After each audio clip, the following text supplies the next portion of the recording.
ನಮಸ್ಕಾರ ಸ್ನೇಹಿತರೆ, ಹೇಗಿದ್ದಾರೆ ಎಲ್ಲರೂ ಚೆನ್ನಾಗಿದ್ದೀರಾ ಅನ್ಕೊಂಡಿದ್ದೀನಿ ಸ್ನೇಹಿತರೆ. ಎಲ್ಲರಿಗೂ SPB ಮೀಡಿಯಾದ ಮತ್ತೊಂದು ವಿಡಿಯೋಗೆ ತಮಗೆಲ್ಲರಿಗೂ ಸ್ವಾಗತ ಸುಸ್ವಾಗತ. ಸ್ನೇಹಿತರೆ, ಯುಗಾದಿ ಮುಗಿದ ನಂತರ ಈ ಏಪ್ರಿಲ್ ತಿಂಗಳಿನಲ್ಲಿ 2025-26 ಈ ವರ್ಷದಲ್ಲಿ ಈ ತುಲಾ ರಾಶಿಯವರಿಗೆ ಏನೆಲ್ಲ ಅದೃಷ್ಟಗಳಿರಲಿದೆ, ಹಾಗೆ ಈ ತುಲಾ ರಾಶಿಯವರಿಗೆ ಶ್ರೀ ವಿಶ್ವಾವಸು ನಾಮ ಸಂವತ್ಸರ ಈ ಏಪ್ರಿಲ್ನಲ್ಲಿ ಹೇಗಿರಲಿದೆ, ಹಾಗೆ ಈ ರಾಶಿಯವರ ಮೇಲೆ ಗ್ರಹಗಳ ಪ್ರಭಾವ ಹೇಗಿರಲಿದೆ, ಕುಟುಂಬ, ಆರೋಗ್ಯ, ಉದ್ಯೋಗ, ವ್ಯಾಪಾರದಲ್ಲಿ ಏನೆಲ್ಲ ಬದಲಾವಣೆಗಳನ್ನು ನೀವು ಕಾಣಬಹುದಾಗಿದೆ, ಹಾಗೆ ನಿಮ್ಮ ಗುಣ ಸ್ವಭಾವಗಳು ಹೇಗಿರುತ್ತೆ ಎಂಬುದರ ಸಂಪೂರ್ಣ ಮಾಹಿತಿಯನ್ನು ತಿಳಿಸ್ಕೊಡ್ತಾ ಹೋಗ್ತೇನೆ ಸ್ನೇಹಿತರೆ. ಯಾವುದರಲ್ಲಿ ಶುಭವಿರಲಿದೆ, ಯಾವುದರಲ್ಲಿ ಬಹಳ ಎಚ್ಚರಿಕೆಯಿಂದ ನೀವು ಇರಬೇಕಾಗಿರ್ತದೆ, ಯಾವುದು ನಿಮಗೆ ಅಶುಭವಾಗಿರಲಿದೆ ಎಂಬುದರ ಸಂಪೂರ್ಣ ಮಾಹಿತಿಯನ್ನು ತಿಳಿಸ್ಕೊಡ್ತಾ ಹೋಗ್ತೇನೆ. ಆದ್ದರಿಂದ ವಿಡಿಯೋನ ಸ್ಕಿಪ್ ಮಾಡದೆ ಇಲ್ಲಿಂದ ಕೊನೆ ತನಕ ನೋಡಿ. ಓಡಿಸಿ ವಿಡಿಯೋನ ನೋಡೋದ್ರಿಂದ ನಿಮಗೆ ಅಷ್ಟು ಇನ್ಫಾರ್ಮೇಷನ್ ಅರ್ಥ ಆಗೋದಿಲ್ಲ ಸ್ನೇಹಿತರೆ. ಅದರಿಂದ ಫಸ್ಟಿಂದ ಎಂಡ್ ತನಕ ವಿಡಿಯೋನ ವಾಚ್ ಮಾಡಿ. ಹಾಗೆ ನಮ್ಮ ಈ ವಿಡಿಯೋ ಇಷ್ಟ ಆಗಿತ್ತು ಅಂದರೆ ವಿಡಿಯೋಗೆ ಒಂದು ಲೈಕ್ ಮಾಡಿ ಸ್ನೇಹಿತರೆ. ಯಾರಿನ್ನೂ ಚಾನಲ್ನ ಸಬ್ಸ್ಕ್ರೈಬ್ ಮಾಡ್ಕೊಳ್ಳದೆ ವಿಡಿಯೋ ನೋಡ್ತಿದ್ರೆ ಅವ್ರು ಈಗಲೇ ಸಬ್ಸ್ಕ್ರೈಬ್ ಮಾಡ್ಕೊಳ್ಳಿ. ಹಾಗೆ ನಿಮ್ಮ ಫ್ರೆಂಡ್ಸ್ ಮತ್ತು ಫ್ಯಾಮಿಲಿಗೆ ವಿಡಿಯೋನ ಶೇರ್ ಮಾಡಿ. ಸಬ್ಸ್ಕ್ರೈಬ್ ಮಾಡಿಕೊಂಡು ಪ್ರತಿನಿತ್ಯ ವಿಡಿಯೋ ನೋಡ್ತಿರೋರಿಗೆ ಥ್ಯಾಂಕ್ ಯು ಸೋ ಮಚ್ ಅಂತ ಹೇಳ್ತಾ, ಇನ್ನು ತಡ ಮಾಡೋದು ಬೇಡ ಸ್ನೇಹಿತರೆ. ಈ ತುಲಾ ರಾಶಿಯವರಿಗೆ ಈ ಏಪ್ರಿಲ್ ತಿಂಗಳಿನಲ್ಲಿ ಯಾವೆಲ್ಲ ರೀತಿಯ ಅದೃಷ್ಟಗಳು ಇರಲಿದೆ ಅಂತ ಈಗ ತಿಳ್ಕೊಳ್ತಾ ಹೋಗೋಣ. ಅದರಿಂದ ವಿಡಿಯೋನ ಗಮನವಿಟ್ಟು ನೋಡ್ತಾ ಹೋಗಿ ಸ್ನೇಹಿತರೆ. ಹಿಂದೂ ಪಂಚಾಂಗದ ಪ್ರಕಾರ ಈ ಹೊಸ ವರ್ಷವು 2025 ಮಾರ್ಚ್ 30ರಂದು ಪ್ರಾರಂಭವಾಗ್ತದೆ ಸ್ನೇಹಿತರೆ. ಯುಗಾದಿ ಮುಗಿದ ನಂತರ ಈ ಹೊಸ ಸಂವತ್ಸರವು ಕೂಡ ರೂಪುಗೊಂಡಿದೆ.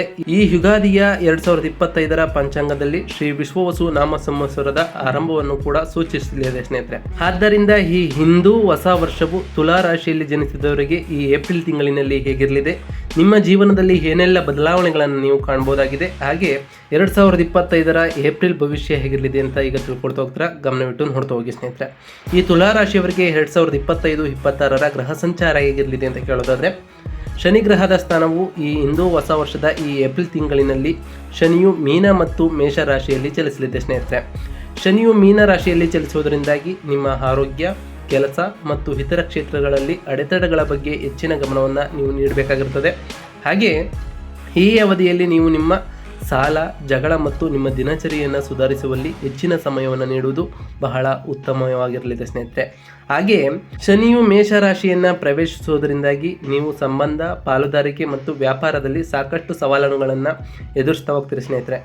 ಈ ಅವಧಿಯಲ್ಲಿ ನೀವು ಶಾಂತಿಯುತವಾಗಿ ಇರುವುದು ಬಹಳ ಮುಖ್ಯವಾಗಿರ್ತದೆ. ಹಾಗೆ ನಿಮ್ಮ ದೀರ್ಘಕಾಲೀನ ಗುರಿಗಳ ಮೇಲೆ ನಿಗಾವನ್ನು ಇಡಿ. ಬಹಳ ಶಿಸ್ತಿನಿಂದ ಈ ಟೈಮ್ನಲ್ಲಿ ನೀವು ಇರಬೇಕಾಗಿರ್ತದೆ ಸ್ನೇಹಿತರೆ. ಇನ್ನು ಈ ತುಲಾ ರಾಶಿಯವರಿಗೆ ಗುರುಗ್ರಹದ ಸ್ಥಾನವು ಹೇಗಿರಲಿದೆ ಅಂತ ಕೇಳೋದಾದರೆ, ಗುರುಗ್ರಹವು ಮಿಥುನ ಮತ್ತು ಕಟಕ ರಾಶಿಯಲ್ಲಿ ಈ ಏಪ್ರಿಲ್ ತಿಂಗಳಿನಲ್ಲಿ ಚಲಿಸಲಿದ್ದು, ಗುರು ಮಿಥುನ ರಾಶಿಯಲ್ಲಿ ಚಲಿಸುವುದರಿಂದಾಗಿ ಆಧ್ಯಾತ್ಮಿಕವಾಗಿ ನೀವು ಪ್ರಗತಿಯನ್ನು ಹೊಂದಿರುವುದರೊಂದಿಗೆ ನಿಮಗೆ ಉನ್ನತ ವ್ಯಾಸಂಗಕ್ಕಾಗಿ ಉತ್ತಮ ಅವಕಾಶಗಳು ಕೂಡ ಲಭಿಸ್ತಾ ಹೋಗ್ತದೆ. ನೀವು ವಿದ್ಯಾರ್ಥಿಗಳು ಆಗಿದ್ದರೆ ನಿಮಗೆ ಸ್ಪರ್ಧಾತ್ಮಕ ಪರೀಕ್ಷೆಯಲ್ಲಿ ಭಾಗವಹಿಸುವಂತಹ ಅವಕಾಶಗಳು ಸಿಗ್ತಾ ಹೋಗ್ತದೆ. ಅದರಿಂದ ಒಳ್ಳೆಯ ಫಲಿತಾಂಶಗಳು ಕೂಡ ನಿಮಗೆ ಸಿಗ್ತಾ ಹೋಗ್ತದೆ ಸ್ನೇಹಿತರೆ. ಹಾಗೆ ದೂರ ಪ್ರಯಾಣ ಮಾಡುವಂತಹ ಯೋಗ ಕೂಡ ಈ ರಾಶಿಯವರಿಗಿದ್ದು, ಈ ಅವಧಿಯಲ್ಲಿ ನಿಮ್ಮ ದೀರ್ಘಕಾಲೀನ ಗುರಿಗಳನ್ನು ಹೊಂದಲು ಈ ಟೈಮ್ ನಿಮಗೆ ಸಾಧ್ಯವಾಗ್ತಾ ಹೋಗ್ತದೆ ಸ್ನೇಹಿತರೆ. ಗುರುಗ್ರಹವು ಕಟಕ ರಾಶಿಯನ್ನು ತನ್ನ ಸಂಚಾರವನ್ನು ಮಾಡುವುದರಿಂದಾಗಿ ನೀವು ವೃತ್ತಿ ಜೀವನದಲ್ಲಿ ಪ್ರಗತಿಯೊಂದಿಗೆ ಗೌರವ, ಖ್ಯಾತಿ ಹಾಗೂ ವೃತ್ತಿ ಜೀವನದಲ್ಲಿ ಯಶಸ್ಸನ್ನು ಗಳಿಸ್ತಾ ಹೋಗ್ತೀರಿ. ನಿಮ್ಮ ಮೇಲಾಧಿಕಾರಿಗಳು ನಿಮ್ಮ ಕೆಲಸವನ್ನು ಮೆಚ್ಚಿ ಬಡ್ತಿಯನ್ನು ಕೊಡುವಂತಹ ಚಾನ್ಸಸ್ ಕೂಡ ಈ ಟೈಮ್ನಲ್ಲಿ ಇರಲಿದೆ ಸ್ನೇಹಿತರೆ. ಈ ಅವಧಿಯಲ್ಲಿ ಯಶಸ್ಸನ್ನು ಸಾಧಿಸಲು ಉತ್ತಮವಾದಂತಹ ಸಮಯವಾಗಿರಲಿದೆ. ಹಾಗಾಗಿ ನಿಮ್ಮ ಗಮನವನ್ನು ನಿಮ್ಮ ವೃತ್ತಿ ಜೀವನದ ಮೇಲೆ ಇಡುವುದು ಬಹಳ ಒಳ್ಳೆಯದಾಗಿರಲಿದೆ ಸ್ನೇಹಿತರೆ. ಇನ್ನು ಈ ತುಲಾ ರಾಶಿಯ ಜನರಿಗೆ ರಾಹು ಮತ್ತು ಕೇತುಗಳ ಸ್ಥಾನ ಹೇಗಿರಲಿದೆ ಅಂತ ಕೇಳೋದಾದರೆ, ರಾಹು ಮತ್ತು ಕೇತು ಈ ಏಪ್ರಿಲ್ನಲ್ಲಿ ಮೀನ ಮತ್ತು ಕನ್ಯಾ ರಾಶಿಯ 6ನೇ ಮತ್ತು 12ನೇ ಮನೆಯಲ್ಲಿ ಚಲಿಸಲಿದೆ ಸ್ನೇಹಿತರೆ. ರಾಹು ಮೀನ ರಾಶಿಯಲ್ಲಿ ಚಲಿಸುವುದರಿಂದಾಗಿ ಆರೋಗ್ಯ, ಕೆಲಸ ಮತ್ತು ಇಂತಹ ಕ್ಷೇತ್ರಗಳಲ್ಲಿ ನೀವು ಸವಾಲು ಮತ್ತು ಸಮಸ್ಯೆಗಳನ್ನು ಎದುರಿಸಬೇಕಾಗಿ ಬರ್ಬೋದು. ಹಾಗೆಯೇ ಈ ಅವಧಿಯಲ್ಲಿ ನೀವು ಯಾವುದೇ ರೀತಿಯ ಅಡೆತಡೆಗಳನ್ನು ದೂರ ಮಾಡಲು ಉತ್ತಮ ಅವಕಾಶಗಳನ್ನು ಕೂಡ ಪಡಿತಾ ಹೋಗ್ತೀರಿ ಮತ್ತು ನಿಮ್ಮ ದಿನಚರಿಯನ್ನು ಸುಧಾರಿಸಲು ಉತ್ತಮವಾದಂತಹ ಸಮಯ ಕೂಡ ನಿಮಗೆ ದೊರಕಲಿದೆ ಸ್ನೇಹಿತರೆ. ಇನ್ನು ಕೇತು ಕನ್ಯಾ ರಾಶಿಯನ್ನು ಪ್ರವೇಶಿಸುವುದರಿಂದಾಗಿ ಉಂಟಾಗುವಂತಹ ಪ್ರಭಾವ ಏನು ಅಂತ ಕೇಳೋದಾದರೆ, ನೀವು ಆಧ್ಯಾತ್ಮಿಕವಾಗಿ ಪ್ರಗತಿಯನ್ನು ಹೊಂದುವುದರೊಂದಿಗೆ ನೀವು ವಿದೇಶಕ್ಕೆ ಪ್ರಯಾಣ ಮಾಡುವಂತಹ ಯೋಗವು ಕೂಡ ಕೂಡಿ ಬರಲಿದ್ದು, ಹಾಗೆ ಆರೋಗ್ಯಕ್ಕೆ ಸಂಬಂಧಿಸಿದಂತೆ ನೀವು ಹಣವನ್ನು ಖರ್ಚು ಮಾಡ್ತಾ ಹೋಗ್ತೀರಿ ಸ್ನೇಹಿತರೆ. ಈ ಅವಧಿಯಲ್ಲಿ ನೀವು ಅನಗತ್ಯ ವಿಷಯದ ಬಗ್ಗೆ ಗಮನವನ್ನು ನೀಡದೆ ನಿಮ್ಮ ಬಗ್ಗೆ ನೀವು ಹೆಚ್ಚಿನ ಕಾಳಜಿಯನ್ನು ವಹಿಸುವುದು ಕೂಡ ಬಹಳ ಉತ್ತಮವಾಗಿರಲಿದೆ ಸ್ನೇಹಿತರೆ. ಇನ್ನು ಈ ತುಲಾ ರಾಶಿಯ ಜನರಿಗೆ ಶುಕ್ರ ಗ್ರಹದ ಸ್ಥಾನ ಹೇಗಿರಲಿದೆ ಅಂತ ಕೇಳೋದಾದರೆ, ಶುಕ್ರವು ತುಲಾ ರಾಶಿಯ ಅಧಿಪತಿಯಾಗಿರಲಿದ್ದಾನೆ ಸ್ನೇಹಿತರೆ. ಹಾಗಾಗಿ ಶುಕ್ರನ ಈ ಸಂಚಾರಕ್ಕೆ ವಿಶೇಷ ಮಹತ್ವವನ್ನು ನೀಡಲಾಗ್ತದೆ. ಶುಕ್ರನು ತುಲಾ ರಾಶಿಯಲ್ಲಿ ಚಲಿಸುವುದರಿಂದ ನೀವು ಹೆಚ್ಚಿನ ಆತ್ಮವಿಶ್ವಾಸವನ್ನು ಮತ್ತು ಉತ್ಸಾಹವನ್ನು ಕೂಡ ಹೊಂದೋಗ್ತೀರಿ. ಹಾಗೆ ವೃತ್ತಿ ಮತ್ತು ವೈಯಕ್ತಿಕ ಜೀವನದಲ್ಲಿ ಯಶಸ್ಸನ್ನು ಸಾಧಿಸಲು ನಿಮಗೆ ಈಗ ಸಾಧ್ಯವಾಗ್ತಾ ಹೋಗ್ತದೆ. ಶುಕ್ರನು ವೃಶ್ಚಿಕ ರಾಶಿಯಲ್ಲಿ ತನ್ನ ಸಂಚಾರವನ್ನು ಮಾಡುವುದರಿಂದಾಗಿ ನೀವು ಆರ್ಥಿಕವಾಗಿ ಲಾಭವನ್ನು ಪಡೆಯುವುದರೊಂದಿಗೆ ಜೀವನದಲ್ಲಿ ಸುಧಾರಣೆಯನ್ನು ಕೂಡ ಕಾಣ್ತಾ ಹೋಗ್ತೀರಿ ಸ್ನೇಹಿತರೆ. ಮನೆಯಲ್ಲಿ ಸಂತೋಷದ ವಾತಾವರಣವು ಕೂಡ ಕೂಡಿರಲಿದ್ದು ಇದರಿಂದ ಬಹಳ ಸಂತೋಷಭರಿತಾಗಿ ನೀವು ಇರ್ತೀರ ಸ್ನೇಹಿತರೆ. ಇನ್ನು ಈ ತುಲಾ ರಾಶಿಯ ಜನರಿಗೆ ಹಣಕಾಸಿನ ಸ್ಥಿತಿ ಮತ್ತು ವೃತ್ತಿ ಜೀವನ ಹೇಗಿರಲಿದೆ ಅಂತ ಹೇಳೋದಾದರೆ, ಈ ಏಪ್ರಿಲ್ ಸಮಯದಲ್ಲಿ ವೃತ್ತಿ ಜೀವನಕ್ಕೆ ಸಂಬಂಧಪಟ್ಟಂತೆ ಗುರುಗ್ರಹವು 9ನೇ ಮತ್ತು 10ನೇ ಮನೆಯಲ್ಲಿ ಚಲಿಸುವುದರಿಂದಾಗಿ ನೀವು ಸಾಕಷ್ಟು ಪ್ರಗತಿಯನ್ನು ಹೊಂದ ಹೋಗ್ತೀರಿ. ಇದರಿಂದ ನಿಮಗೆ ಯಾವುದೇ ರೀತಿಯ ಹಣದ ಸಮಸ್ಯೆಯೂ ಕೂಡ ಬರಲಾರದು. ಹಾಗಾಗಿ ನಿಮ್ಮ ಕಠಿಣ ಪರಿಶ್ರಮ ಮತ್ತು ಸಂಪರ್ಕಗಳಿಂದಾಗಿ ನೀವು ಸಾಕಷ್ಟು ಧನಲಾಭವನ್ನು ಪಡೆಯುವಂತಹ ಸಾಧ್ಯತೆಗಳು ಕೂಡ ಇದ್ದು ಈ ಅವಧಿಯಲ್ಲಿ ನಿಮಗೆ ಆರ್ಥಿಕ ಧನಲಾಭ ಆಗುವಂತಹ ಯೋಗವು ಕೂಡ ಕೂಡಿ ಬರಲಿದೆ ಸ್ನೇಹಿತರೆ. ಏಕೆಂದರೆ ಶುಕ್ರನು ತನ್ನ ಸಂಚಾರವನ್ನು ಈ ಸಂದರ್ಭದಲ್ಲಿ ಮಾಡಲಿದ್ದು, ಹಾಗಾಗಿ ಈ ಅವಧಿಯಲ್ಲಿ ನೀವು ಉಳಿತಾಯ ಮತ್ತು ಹೂಡಿಕೆಗಳ ಬಗ್ಗೆ ಹೆಚ್ಚಿನ ಗಮನವನ್ನು ಕೊಡಬೇಕಾಗುತ್ತದೆ ಸ್ನೇಹಿತರೆ. ದುಡ್ಡು ಬರ್ತಿದೆ ಎಂಬ ಮಾತ್ರಕ್ಕೆ ಅನಗತ್ಯ ಖರ್ಚುಗಳನ್ನು ಮಾಡದೆ ಉಳಿತಾಯವನ್ನು ಮಾಡೋದ್ರಿಂದ ನಿಮ್ಮ ಭವಿಷ್ಯಕ್ಕೆ ಬಹಳ ಒಳಿತಾಗಿರಲಿದೆ ಸ್ನೇಹಿತರೆ. ಇನ್ನು ಈ ತುಲಾ ರಾಶಿಯ ಜನರಿಗೆ ಆರೋಗ್ಯದ ವಿಚಾರವಾಗಿ ಹೇಗಿರಲಿದೆ ಅಂತ ಕೇಳೋದಾದರೆ, ಈ ತುಲಾ ರಾಶಿಗೆ ಸೇರಿದ ಜನರು ತಮ್ಮ ಆರೋಗ್ಯದ ಬಗ್ಗೆ ಹೆಚ್ಚಿನ ಕಾಳಜಿಯನ್ನು ನೀವು ವಹಿಸಬೇಕಾಗಿರ್ತದೆ. ರಾಹು 6ನೇ ಮನೆಯಲ್ಲಿ ಚಲಿಸುವ ಸಂದರ್ಭದಲ್ಲಿ ಹೆಚ್ಚಿನ ಕಾಳಜಿಯನ್ನು ನೀವು ಸಾಕಷ್ಟು ವಹಿಸಬೇಕಾಗುತ್ತದೆ. ಈ ಅವಧಿಯಲ್ಲಿ ನೀವು ನಿಯಮಿತವಾಗಿ ವ್ಯಾಯಾಮ ಮಾಡುವುದರೊಂದಿಗೆ ಆರೋಗ್ಯಕರವಾದಂತಹ ಸಮತೋಲಿತ ಆಹಾರವನ್ನು ಸೇವನೆ ಮಾಡುವುದು ಮತ್ತು ನೀವು ಒತ್ತಡಗಳಿಂದ ಸರಿಯಾದ ರೀತಿಯಲ್ಲಿ ನಿರ್ವಹಿಸುವುದು ಕೂಡ ಬಹಳ ಒಳ್ಳೆಯದಾಗಿರುತ್ತದೆ ಸ್ನೇಹಿತರೆ. ಶುಕ್ರನ ಪ್ರಭಾವದಿಂದಾಗಿ ನೀವು ಉತ್ತಮ ಆರೋಗ್ಯವನ್ನು ಸುಧಾರಿಸಬಹುದಾಗಿದೆ. ಈ ಅಡೆತಡೆಗಳನ್ನು ದೂರವಿರಿಸಲು ಬಹಳ ಒಳ್ಳೆಯದಾಗಿರಲಿದೆ ಸ್ನೇಹಿತರೆ. ಆದ್ದರಿಂದ ನಿಮ್ಮ ಆರೋಗ್ಯದ ಬಗ್ಗೆ ನೀವು ಹೆಚ್ಚಿನ ಕಾಳಜಿಯನ್ನು ವಹಿಸಬೇಕಾಗುತ್ತದೆ ಸ್ನೇಹಿತರೆ. ಇನ್ನು ಈ ತುಲಾ ರಾಶಿಯ ಜನರಿಗೆ ಸಂಬಂಧಗಳು ಹೇಗಿರಲಿದೆ ಅಂತ ಹೇಳೋದಾದರೆ, ಶನಿ ಮತ್ತು ರಾಹುವಿನ ಪ್ರಭಾವದಿಂದಾಗಿ ಈ ತುಲಾ ರಾಶಿಗೆ ಸೇರಿದ ಜನರು ತಮ್ಮ ಸಂಬಂಧಗಳಲ್ಲಿ ಸಣ್ಣ ಪುಟ್ಟ ಏರಿಳಿತಗಳನ್ನು ಕಾಣುವಂತಹ ಸಾಧ್ಯತೆಗಳು ಕೂಡ ಇರಲಿದ್ದು, ಈ ಸಮಯದಲ್ಲಿ ಸಂವಹನ ಕೌಶಲ್ಯ ಮತ್ತು ಪರಸ್ಪರರನ್ನು ಉತ್ತಮವಾಗಿ ಅರ್ಥ ಮಾಡಿಕೊಳ್ಳುವುದರಿಂದ ಸಂಬಂಧವನ್ನು ಇನ್ನಷ್ಟು ಬಲಗೊಳಿಸಬಹುದಾಗಿದೆ. ಗುರುವಿನ ಸಂಚಾರದಿಂದಾಗಿ ನಿಮ್ಮ ಕುಟುಂಬ ಜೀವನದಲ್ಲಿ ಸುಧಾರಣೆಯೊಂದಿಗೆ ನಿಮ್ಮ ಮನೆಯಲ್ಲಿ ಸಂತೋಷವೂ ಕೂಡ ನೆಲೆಸ್ತಾ ಹೋಗ್ತದೆ ಸ್ನೇಹಿತರೆ. ಇನ್ನು ಈ ತುಲಾ ರಾಶಿಯ ಜನರಿಗೆ ಆಧ್ಯಾತ್ಮಿಕವಾದ ಪ್ರಗತಿ ಹೇಗಿರಲಿದೆ ಅಂತ ಕೇಳೋದಾದರೆ, ಕೇತುವಿನ ಸಂಚಾರದ ಪ್ರಭಾವದಿಂದಾಗಿ ನೀವು ಆರ್ಥಿಕ ಪ್ರಗತಿಯನ್ನು ಕೂಡ ಹೊಂದ್ತಾ ಹೋಗ್ತೀರಿ. ಹಾಗೆ ಈ ಸಮಯದಲ್ಲಿ ನೀವು ಧ್ಯಾನವನ್ನು ಮಾಡೋದ್ರಿಂದ ನಿಮ್ಮ ಬಗ್ಗೆ ನೀವು ಹೆಚ್ಚಿನ ಗಮನವನ್ನು ನೀಡುವುದು ಕೂಡ ಬಹಳ ಒಳ್ಳೆಯದಾಗಿರಲಿದೆ ಸ್ನೇಹಿತರೆ. ಈ ಅವಧಿಯಲ್ಲಿ ನಿಮ್ಮ ಹಳೆಯ ವಿಷಯಗಳನ್ನೆಲ್ಲ ಮರೆತು ನಿಮ್ಮ ಬಗ್ಗೆ ನೀವು ಹೆಚ್ಚಿನ ಗಮನವನ್ನು ಕೊಡುವುದು ಬಹಳ ಉತ್ತಮವಾಗಿರಲಿದೆ ಸ್ನೇಹಿತರೆ.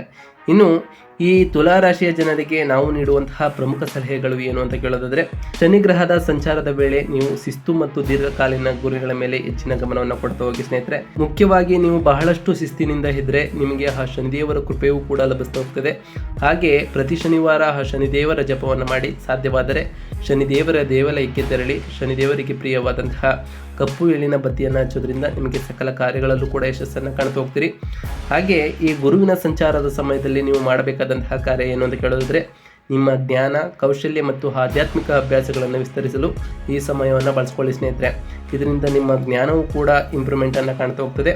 ಹಾಗೆ ನಿಮ್ಮ ಕೌಶಲ್ಯವು ಕೂಡ ಭವಿಷ್ಯಕ್ಕೆ ಒಳಿತನ್ನು ತರಲಿದೆ ಸ್ನೇಹಿತರೆ.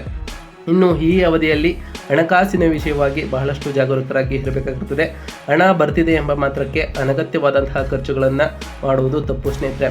ಅದರಿಂದ ಬೇಕಾದಷ್ಟು ಖರ್ಚನ್ನು ಮಾಡಿಕೊಂಡು ಉಳಿದ ಹಣವನ್ನು ಉಳಿತಾಯವನ್ನು ಮಾಡಿ, ಹಾಗೆ ಸಣ್ಣ ಪುಟ್ಟ ಹೂಡಿಕೆಗಳ ಮೇಲೆ ಇನ್ವೆಸ್ಟ್ ಮಾಡೋದ್ರಿಂದ ನಿಮಗೆ ಅದು ಭವಿಷ್ಯಕ್ಕೆ ಉಪಯೋಗವಾಗ್ಬೋದು ಸ್ನೇಹಿತರೆ. ಇನ್ನು ನಿಮ್ಮ ನಿಯಮಿತವಾದಂತಹ ವ್ಯಾಯಾಮ ಮತ್ತು ಸಮತೋಲಿತ ಆರೋಗ್ಯದ ಮೂಲಕ ನಿಮ್ಮ ಆರೋಗ್ಯದ ಬಗ್ಗೆ ನೀವು ಗಮನವನ್ನು ಕೊಡ್ತಾ ಹೋಗಿ ಸ್ನೇಹಿತರೆ. ಇದರಿಂದ ನಿಮ್ಮ ಆರೋಗ್ಯವೂ ಕೂಡ ಸುಧಾರಣೆಯನ್ನು ಕಾಣ್ತಾ ಹೋಗ್ತದೆ. ಹಾಗೆ ತಪ್ಪು ತಿಳುವಳಿಕೆಗಳನ್ನು ದೂರ ಮಾಡಲು ಸಂಬಂಧಗಳಲ್ಲಿ ಮುಕ್ತ ಸಂವಹನ ನಡೆಸುವುದು ಬಹಳ ಒಳ್ಳೆಯದಾಗಿರುತ್ತೆ ಸ್ನೇಹಿತರೆ. ಸಣ್ಣ ಪುಟ್ಟ ಜಗಳಗಳು ನಿಮ್ಮ ಮನೆಯಲ್ಲಿ ಆಗಿದ್ರೆ ಕೂತು ಮಾತನಾಡುವ ಮೂಲಕ ಆ ಸಮಸ್ಯೆಯನ್ನು ಬಗೆಹರಿಸಿಕೊಂಡ್ರೆ ಇದಕ್ಕೆ ಸರಳ ಪರಿಹಾರವೂ ಕೂಡ ಆಗ್ತಾ ಹೋಗ್ತದೆ. ನಿಮ್ಮ ಸಂಬಂಧವೂ ಕೂಡ ಸುಧಾರಣೆಯನ್ನು ಕಾಣ್ತಾ ಹೋಗ್ತದೆ ಸ್ನೇಹಿತರೆ. ಇನ್ನು ಈ ತುಲಾ ರಾಶಿಗೆ ಜನರಿಗೆ ನಾವು ನೀಡುವಂತಹ ಸರಳ ಪರಿಹಾರಗಳೇನು ಅಂತ ಕೇಳೋದಾದರೆ, ಈ ಪರಿಹಾರಗಳನ್ನು ಅನುಸರಿಸಿದ್ದೆ ಆದರೆ ನಿಮ್ಮ ಜೀವನದಲ್ಲಿ ಬಹಳಷ್ಟು ಬದಲಾವಣೆಗಳನ್ನ ಕಾಣ್ತಾ ಹೋಗ್ತೀರಿ ಸ್ನೇಹಿತರೆ. ಮಕ್ಕಳಿಗಾಗಿ ಮಹಾಮೃತ್ಯುಂಜಯ ಜಪವನ್ನು ಮಾಡಿ ಸ್ನೇಹಿತರೆ. ಹಾಗೆ ಲಕ್ಷ್ಮೀ ದೇವಿಯನ್ನ ಪೂಜೆ ಮಾಡಿ ಕನಕದರ ಸ್ತುತಿ ಅಥವಾ ಇತರ ಯಾವುದೇ ಲಕ್ಷ್ಮೀ ಸ್ತೋತ್ರವನ್ನು ಪಠಿಸೋದ್ರಿಂದ ಆ ಲಕ್ಷ್ಮೀ ದೇವಿಯ ಕೃಪೆಯೂ ಕೂಡ ನಿಮಗೆ ಈ ಟೈಮ್ನಲ್ಲಿ ಸಿಗಲಿದೆ ಸ್ನೇಹಿತರೆ. ಹಾಗೆ ಶಿವ ಮತ್ತು ಶನಿದೇವನನ್ನು ಪೂಜಿಸೋದ್ರಿಂದ ನಿಮಗೆ ನಕಾರಾತ್ಮಕ ಪರಿಣಾಮಗಳು ಕಡಿಮೆ ಆಗ್ತಾ ಹೋಗ್ತದೆ. ಇದರಿಂದ ಸಕಾರಾತ್ಮಕ ಪರಿಣಾಮಗಳು ಕೂಡ ಹೆಚ್ಚಾಗ್ತಾ ಹೋಗ್ತವೆ ಸ್ನೇಹಿತರೆ. ಹಾಗೆ ಬಡ ವಿದ್ಯಾರ್ಥಿಗಳಿಗೆ ಮತ್ತು ಬಡ ವೃದ್ಧರಿಗೆ ದಾನವನ್ನು ಮಾಡಿ, ಇದರಿಂದ ನಿಮ್ಮ ಮನಸ್ಸು ಕೂಡ ಶಾಂತಿಯುತವಾಗಿರ್ತದೆ. ಇದರಿಂದ ನೀವು ಸಕಲ ಕಾರ್ಯಗಳಲ್ಲೂ ಕೂಡ ಯಶಸ್ಸನ್ನು ಕಾಣ್ತಾ ಹೋಗ್ತೀರಿ ಸ್ನೇಹಿತರೆ. ಹಾಗೆ ಪ್ರತಿ ಶನಿವಾರ ಆ ಶನಿದೇವರ ಜಪವನ್ನು ಮಾಡಿ, ಆ ಶನಿದೇವರಿಗೆ ಪ್ರಿಯವಾದಂತಹ ಕಪ್ಪು ಎಳ್ಳಿನ ಬತ್ತಿಯನ್ನು ಆ ಶನಿದೇವರ ದೇವಾಲಯಕ್ಕೆ ತೆರಳಿ ನೀವು ಹಚ್ಚೋದ್ರಿಂದ ಆ ಶನಿದೇವರು ಕೂಡ ಪ್ರಸನ್ನರಾಗ್ತಾರೆ. ನಿಮ್ಮ ನಕಾರಾತ್ಮಕ ಪರಿಣಾಮಗಳು ಸಕಾರಾತ್ಮಕ ಪರಿಣಾಮವಾಗಿ ಬದಲಾವಣೆಯನ್ನು ಕಾಣ್ತಾ ಹೋಗ್ತವೆ ಸ್ನೇಹಿತರೆ. ಇದರಿಂದಾಗಿ ಆ ಶನಿದೇವರ ಕೃಪೆಯೂ ಕೂಡ ನಿಮಗೆ ಉಂಟಾಗ್ತದೆ ಸ್ನೇಹಿತರೆ. ನಾವು ತಿಳಿಸ್ಕೊಟ್ಟಿರುವಂತಹ ಈ ಎಲ್ಲ ಸರಳ ಪರಿಹಾರ ಮತ್ತು ಸಲಹೆಗಳನ್ನು ಅನುಸರಿಸಿದ್ದೇ ಆದರೆ ನೀವು ನಿಮ್ಮ ಜೀವನದಲ್ಲಿ ಸಾಕಷ್ಟು ಬದಲಾವಣೆಯನ್ನು ಕಾಣ್ತಾ ಹೋಗ್ತೀರಿ. ಇದರಿಂದ ನೀವು ಬಹಳಷ್ಟು ಸಂತೋಷಭರಿತರಾಗಿರ್ತೀರಿ ಸ್ನೇಹಿತರೆ. ಇದಾಗಿತ್ತು ಇವತ್ತಿನ ಒಂದು ವಿಡಿಯೋ ಸ್ನೇಹಿತರೆ. ವಿಡಿಯೋ ಇಷ್ಟ ಆಗಿತ್ತು ಅಂದರೆ ವಿಡಿಯೋಗೆ ಒಂದು ಲೈಕ್ ಕೊಡಿ. ಯಾರಿನ್ನೂ ಚಾನಲ್ನ ಸಬ್ಸ್ಕ್ರೈಬ್ ಮಾಡ್ಕೊಂಡಿಲ್ಲ ಅವರು ಈಗಲೇ ಸಬ್ಸ್ಕ್ರೈಬ್ ಮಾಡ್ಕೊಳ್ಳಿ. ಹಾಗೆ ಕಮೆಂಟ್ನಲ್ಲಿ ಓಂ ಶನೈಶ್ವರಾಯ ನಮಃ ಎಂದು ಕಮೆಂಟ್ ಮಾಡಿ ನಿಮ್ಮ ಫ್ರೆಂಡ್ಸ್ ಮತ್ತು ಫ್ಯಾಮಿಲಿಗೆ ವಿಡಿಯೋನ ಶೇರ್ ಮಾಡೋ ಮುಖಾಂತರ ಅವರು ಕೂಡ ಹೊಸ ಹೊಸ ಅಪ್ಡೇಟ್ಗಳನ್ನು ತಿಳ್ಕೊಳ್ತಾ ಹೋಗ್ತಾರೆ. ಹೀಗೆ ಯಾರೆಲ್ಲ ಸಬ್ಸ್ಕ್ರೈಬ್ ಮಾಡ್ಕೊಂಡು ಪ್ರತಿನಿತ್ಯ ವಿಡಿಯೋನ ವಾಚ್ ಮಾಡ್ತಿದ್ದೀರಾ ಅವರಿಗೆ ಥ್ಯಾಂಕ್ ಯು ಸೋ ಮಚ್ ಅಂತ ಹೇಳ್ತಾ, ಆ ಶನಿದೇವರ ಕೃಪೆಯಿಂದಾಗಿ ನಿಮಗೆ ಆಯುಷ್ಯ ಆರೋಗ್ಯ ಸಮೃದ್ಧಿ ಉಂಟಾಗಲಿ ಅಂತ ದೇವರಲ್ಲಿ ಕೇಳ್ಕೊಳ್ತಾ ಇವತ್ತಿನ ಒಂದು ವಿಡಿಯೋ ಮುಗಿಸ್ತಿದ್ದೀನಿ ಸ್ನೇಹಿತರೆ. ಸಿಗ್ತೀನಿ ಮತ್ತೊಂದು ವಿಡಿಯೋದೊಂದಿಗೆ. Thank you for watching.